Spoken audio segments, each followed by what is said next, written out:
daughter said you needed a husband, the developer said, and Marcus Bell nearly dropped the engine block he was hoisting onto the workbench. He was 41 years old, and in the 11 years he'd run Bell & Son Auto out of a converted feed barn on the edge of Halloway, Tennessee, nobody had ever walked into his garage and said anything like that. People came in with dead alternators and brake jobs and the occasional transmission they should have replaced 2 years ago. They did not come in talking about husbands. The woman standing in the open bay door wore a charcoal pantsuit that probably cost more than the truck he'd been driving since his wife passed. Her heels were doing battle with the gravel and losing. Behind her, parked crooked across two of his customer spots, sat a silver Mercedes with rental plates and a dealer sticker still on the window. "I'm sorry," Marcus said, wiping his hands on the red rag that lived in his back pocket. "You'll have to run that by me again. The part where my name came into it. Are you Marcus Bell?" "That depends a little on what you heard about him." She didn't smile. She had the look of a person who'd rehearsed something in the car and was now realizing, out loud, how it was going to land. "My name is Eleanor Voss. I think you've probably heard of my company. Voss Ridge Development, with the ones building the resort up on the Cumberland Plateau." He had heard of them. Everybody in Halloway had heard of them. They were the reason the property tax notices had started arriving thicker, the reason old Pruitt had sold his cattle land and moved to Florida, the reason there was a billboard on Route 9 promising luxury and serenity over a photograph of a mountain that used to just be a mountain. "I've heard of Voss Ridge," he said. "Can't say it's done me any favors. That's part of why I'm here." She took a breath. "My daughter is 8. Her name is Sophie. 3 weeks ago our car broke down on Route 9, in the rain, and you stopped. You towed us in, you fixed the water pump, and you charged me $60 when I know for a fact it should have been $300. And when I tried to give you more, you wouldn't take it." Marcus remembered. He remembered the kid more than the car, honestly, a little girl in a yellow raincoat who'd asked him 40 questions about why cars needed water if they didn't drink it. He hadn't connected the polished woman in the rain to the name on the billboard. He hadn't connected much of anything that night except that it was cold and somebody was stuck. "You didn't owe me $300, he said. "Water pump's a $40 part. I'm not going to charge a person rent for being broke down in my town." "That," Eleanor said, "is exactly the thing. Sophie hasn't stopped talking about you." Her father, something tightened in her face and let go again. Her father has been gone 3 years. She doesn't remember much about having one. And after that night she got it into her head that you were the kindest man she'd ever met, and she decided, with the full conviction of an 8-year-old, that what our family needs is you in it. She told me, and I quote, that I should come find you and tell you we needed a husband. So, Eleanor lifted her hand slightly, helplessly. "Here I am telling you. Against every shred of my better judgment." For a long moment Marcus just looked at her.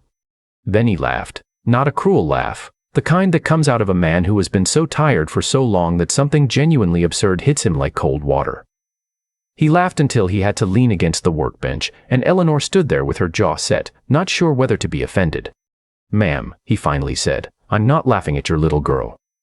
God knows, that might be the sweetest thing anybody said about me in years. I'm laughing because you drove a rental Mercedes down a gravel road to deliver a marriage proposal from a 3rd grader, and you did it because you couldn't figure out how to tell her no."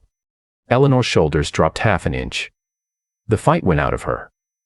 "I have negotiated contracts with men who own 4 states worth of timber," she said.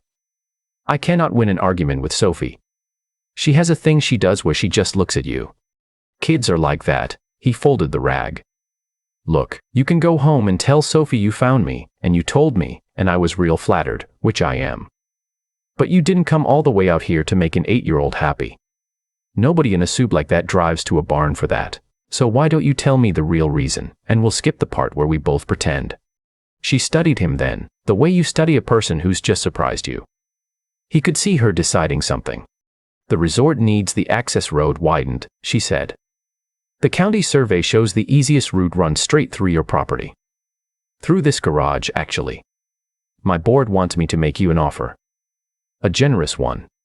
Above market. I came to do that, and I let Sophie's nonsense talk me into walking in the wrong way because I am, apparently, out of practice at being a human being."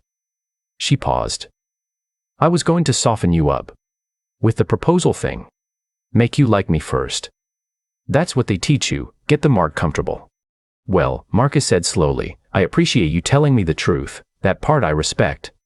He walked past her to the bay door and looked out at the property his father had cleared by hand, the barn, the gravel lot, the the maple his daughter's tire swing hung from, the little house behind where she was right now doing homework at the kitchen table under the watch of his sister Dana, who came over every afternoon since the school bus dropped off before he closed. "I'm gonna tell you the same thing I'd tell your board if they came themselves," he said. "I don't need your offer. I know it's above market. I know it'd put more money in my account than I've seen in my life. And I know exactly what it cost, which is everything. This is where my dad fixed cars. This is where my daughter learned to walk, in that office, holding onto the filing cabinet. You can't write a check big enough to buy a person's whole history, Ms. Voss, and you shouldn't try. It's not a missing bolt in your road plan. It's somebody's life." Eleanor Voss did not say anything for a while. Marcus had expected a counteroffer. He'd braced for it. Instead, she just stood in his garage in her expensive shoes, looking at the maple tree with the tire swing like she'd forgotten what she came to do. "Her name was Sophie's idea too," she said finally, quietly. "The water pump. Sophie named your garage. She calls it the place where the nice man lives. I haven't been able to get her to call it anything else." Then she left. The Mercedes scattered gravel turning around, and Marcus went back to the engine block, and he told himself that was the end of it. It wasn't the end of it. She came back the following Tuesday. No suit this time, jeans that were too new, a flannel that had clearly been bought specifically to look casual, and Sophie in the passenger seat practically climbing out the window before the car stopped. "You came back," Sophie announced, like he was the one who'd gone somewhere. "I never left," Marcus said. "It's my garage." The kids spent 2 hours in the bay that day. He let her hold the light while he did a brake job on Mrs. Aldine's Buick. He showed her how a rotor wears down and why it matters. Eleanor sat on the folding chair by the coffee machine in clothes that didn't fit her life, pretending to answer emails, watching her daughter laugh in a barn that her own company was trying to bulldoze. "You don't have to keep bringing her," Marcus said, walking Eleanor out while Sophie said goodbye to the shop cat. "I'm not gonna sell. You being nice to me about it doesn't change the survey." "I'm not being nice to you about the survey," Eleanor said. "I told my board to find another route." He stopped. "You did what?" "There's a route. It's longer. It costs $4 million more and adds a year to the timeline, and it goes around your property instead of through it. I presented it Thursday. They were not pleased." She said it flatly, the way people deliver news they haven't decided how to feel about. "I have been very good at my job for a long time, Marcus. I've been good at it because I never once let a place be more than a parcel. You stood in your garage and called it somebody's life, and I went home and I couldn't make the word parcel work in my mouth anymore." She got in the car. Sophie waved out the window the whole way down the gravel until the tree swallowed the Mercedes. Over the next 2 months, Marcus learned things about Eleanor Voss that the billboard never mentioned. He learned she'd grown up 40 minutes from Holloway, in a town that didn't exist anymore because a lake got put on top of it. He learned she ate dinner standing up over the sink most nights because sitting down at the table without Sophie's father felt like a thing she wasn't ready to do. He learned that the woman the magazines called ruthless had cried in his office the day Sophie brought home a Father's Day card from school made out, in crayon, to the nice man at the garage, and that she'd kept the card in her purse for a week not knowing what to do with the size of it. And Eleanor learned things about Marcus. That he played guitar badly and on purpose, to make Sophie laugh. That he'd nearly lost the garage twice and never told his daughter. That when he said grace at dinner, she stayed for dinner. Eventually, the 3 of them and Dana around the kitchen table, he thanked God for the day in a way that sounded like he meant the day specifically, this one, the actual ordinary Tuesday they were living in. She had everything money could buy, and she had been so unhappy for so long that she'd stopped noticing it was happiness she was missing. He had almost nothing, and he laughed at his own bad guitar. Then the well went. It wasn't dramatic the way disaster is in stories. There was no storm. One morning Marcus turned the tap in the garage and got air in a brown trickle, and the man who came to look at it stood in the gravel shaking his head and quoting a number. "Drill a new well, 200 feet down through Tennessee limestone," that landed on Marcus like a wall coming down. It was money he did not have. It was money he could not get. Without water he couldn't run the garage, and without the garage there was nothing, and he sat in his truck that night in the dark of his own lot and let himself, for the first time in a long time, be afraid. Eleanor found out because Sophie found out, because Sophie found out everything. She offered to pay for the well before Marcus even finished telling her. He said no. He said it gently, but he said it, and he meant it the way he'd meant it the first day.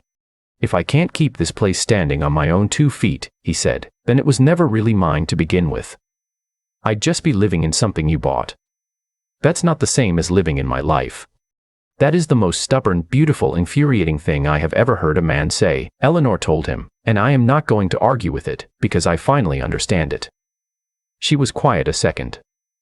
But there's a difference between buying a man's well and buying a man's whole road plan, Marcus. You'll let me do the small thing. Because the small thing isn't charity. It's what people who care about each other do. She didn't write the check. She did something he didn't see coming. Voss Ridge had crews and drilling equipment idling up on the plateau between phases. She didn't pay for his well, she got the resort's water survey team to come down and certify a community well, and then she got the county to cost share it, and by the time the paperwork settled, half of Halloway's east side, 6 families who've been hauling water for years, families Marcus had known his whole life, got hooked into clean municipal water for the first time. Marcus's garage was just one tap on a line that helped a whole neighborhood. He'd worked for every drop. But the town came up with him. At the ribbon cutting for the water line, a folding table affair behind the church with sheet cake and lemonade, an older man Marcus didn't recognize walked over to where he was standing with Eleanor and Sophie. Tall, white-haired, expensive coat, kind eyes. Eleanor went stiff.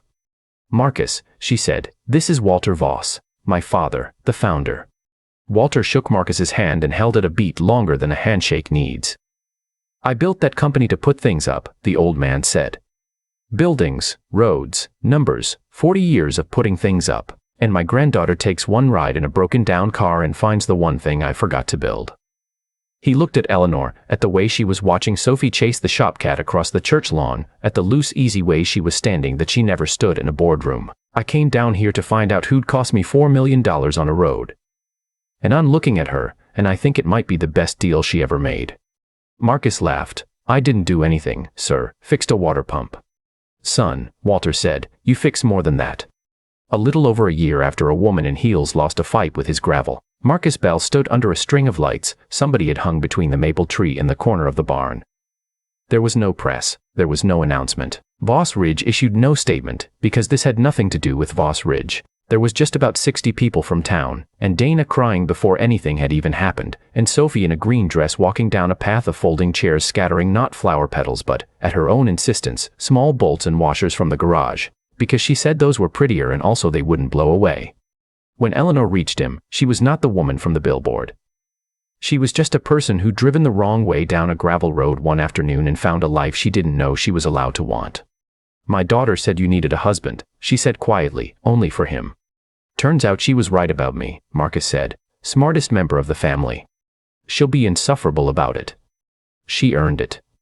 Sophie wedged herself between them before the vows were even finished, gripping a fistful of each of their sleeves, and the whole town laughed. And Marcus looked out past the lights at the barn his father built in the maple his daughter learned to walk beside, and the woman who had almost paved over all of it and had chosen, instead, to come stand inside it. He'd spent 4 years certain that survival was the most a man like him got to ask for. That love was a thing that happened to people with more time and less debt. He had been wrong in the best possible way, and the proof of it was tugging on his sleeve and complaining that the ceremony was taking forever. He had not found someone to fix his life. His life had never been broken. It had only been heavy, and he'd been carrying it alone. What he'd found was someone who picked up the other end, and as the three of them stood under the lights in a barn nobody would ever buy, Marcus understood that the best things don't arrive when you go looking for them, dressed up and rehearsed. Sometimes they just break down on Route 9 in the rain and ask why a car needs water and never ever let you charge them what it's worth. The thing I keep coming back to is the $60. Marcus could have charged Eleanor $300 that rainy night on Route 9, and she'd have paid it without blinking. He didn't. Not because he had money to spare, he had a well about to fail and debts he hid from his own kid, but because charging a stranded woman full price felt wrong to him in a place deeper than his bank account. And everything that came after, the whole improbable shape of his life turning over, traced straight back to that one quiet choice to do right when nobody was watching and nobody would have known the difference. I think that's the part people miss. We assume the big rewards come from the big gestures. They don't. They come from who you are on an ordinary Tuesday, when it's just you and a water pump and a chance to cut a corner nobody would catch. But being good-hearted wasn't enough on its own, and I don't want to pretend it was. What I admire about Marcus is that he was also clear-eyed. When Eleanor walked in with that rehearsed proposal, he didn't get swept up in the flattery and he didn't get defensive. He saw straight through to the real reason she'd come, and he named it, gently, and gave her the dignity of the truth. That kind of seeing, refusing to lie to yourself about what's actually happening, is its own quiet form of strength. He knew the difference between a person buying his well, which he could accept, and a person buying his whole life, which he couldn't. Most of us never learn to draw that line. He drew it without hesitation. And then there was the sheer stubborn endurance of the man. 4 years widowed, raising Sophie alone, nearly losing the garage twice and never once letting her see him afraid. He kept getting up before sunrise, he kept the lights on. He carried something heavy for a long time without complaint, and he never let the weight of it turn him bitter. That's not luck and it's not magic. That's a person deciding, every single morning, to stand back up. What undid me was realizing he never thought he deserved any of it. He'd convinced himself that love was for people with more time and less debt. He was wrong, and the proof was an 8-year-old in a yellow raincoat who saw his kindness more clearly than he saw it himself. So here's what I take from Marcus and Eleanor in that barn full of lights. Be decent when it costs you something. See people honestly, including yourself. And keep standing up, even when no one's there to watch you do it. Do those 3 things long enough, and one rainy afternoon the right person breaks down on your road, and you'll have already become someone worth stopping for.